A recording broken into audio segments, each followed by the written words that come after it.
Hello friends, welcome to கோல் சமையல். இன்றைக்கி நம்ம கோல் சமையல் சேனலில் இட்லி தோசை கூட வச்சு சாப்பிட்றதுக்கு ஒரு சூப்பரான தக்காளி சட்னி எப்படி செய்யலான்றதை பார்க்கலாம். கோல் சமையல் சேனலை சப்ஸ்கிரைப் பண்ணிக்கோங்க. பக்கத்தில் இருக்க ஆளுன்ற பெல் ஐகானை கிளிக் பண்ணிக்கோங்க ஃப்ரெண்ட்ஸ். அப்போ தான் நான் போடுற வீடியோ உடனே உங்களுக்கு நோட்டிஃபிகேஷனில் வரும். ஒரு கடாயில் தேவையான அளவு எண்ணெய் சேர்த்துக்கோங்க. நான் 3 ஸ்பூன் அளவு எண்ணெய் சேர்த்துருக்கேன். 1 ஸ்பூன் உளுந்தம்பருப்பு, கடலைப்பருப்பு 1 ஸ்பூன் சேர்த்துக்கோங்க. உளுந்தும் கடலைப்பருப்பு லைட்டாக கலர் மாறுற வரைக்கும் எண்ணெயிலே வறுத்து விட்டுக்கோங்க. இந்த சட்னியை பெரிய வெங்காயம் வச்சு தான் நம்ம செய்ய போகிறோம். ஒரு பெரிய வெங்காயத்தை கட் பண்ணிவிட்டு சேர்த்துக்கலாம். இது கூட 4-5 பூண்டு பல் சேர்த்துக்கோங்க. காரத்துக்காக 4 வரமிளகாய் நான் சேர்த்துருக்கேன். காரம் உங்களுக்கு எந்தளவு அதிகமாக தேவையோ அதுக்கு தகுந்த மாதிரி கூடவோ குறையவோ சேர்த்துக்கோங்க.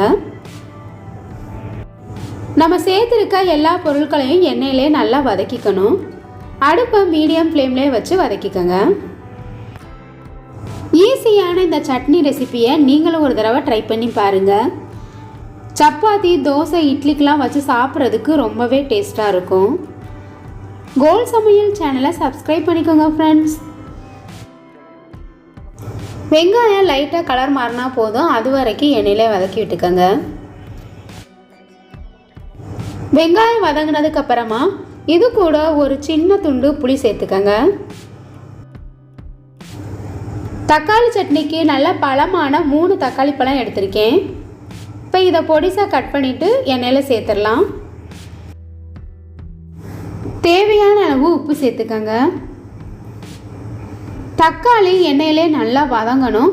அடுப்பை மீடியம் ஃப்ளேம்லேயே வச்சு நல்லா வதக்கி விட்டுக்கோங்க. இந்த சட்னியை 10 நிமிஷத்தில் செஞ்சிடலாம்.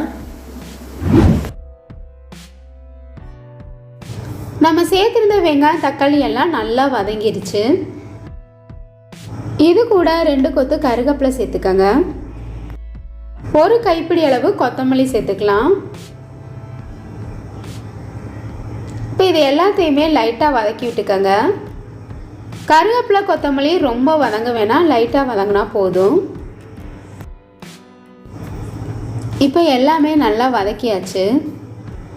நல்லா ஆறுனதுக்கப்புறமா மிக்ஸி ஜாரில் போட்டு நல்லா ஃபைன் பேஸ்ட்டாக அரைச்சி எடுத்துக்கோங்க.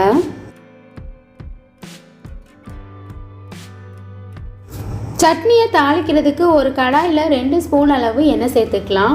1/2 ஸ்பூன் கடுகு, உளுந்தம்பருப்பு 1/2 ஸ்பூன், சீரகம் 1/4 ஸ்பூன் சேர்த்துக்கோங்க.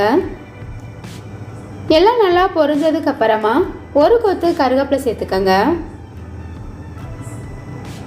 1/4 ஸ்பூன் பெருங்காயத்தூள் சேர்த்துட்டு நம்ம ஃபைன் பேஸ்ட்டாக அரைச்சி வச்சுருக்க சட்னியையும் இதில் ஊற்றிடலாம்.